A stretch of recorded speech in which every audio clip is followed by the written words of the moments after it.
So I spend a lot of time thinking about language and how language is a technology, but it's also got an eerie similarity to a virus.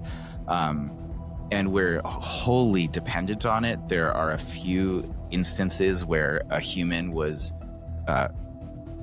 grew up in the absence of language, and the results of that are horrific. You basically get a feral animal.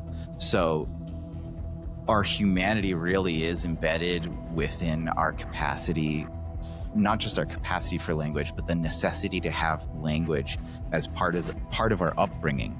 There's a whole set of, sort of culture is embedded into that.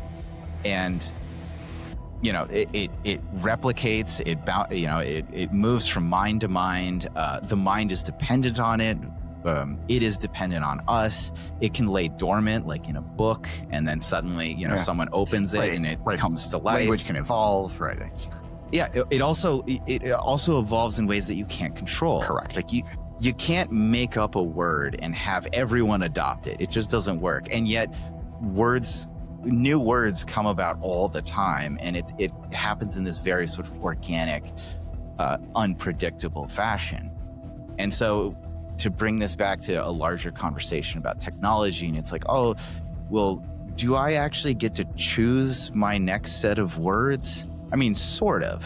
But if I were to ask you, can you please predict your next thought?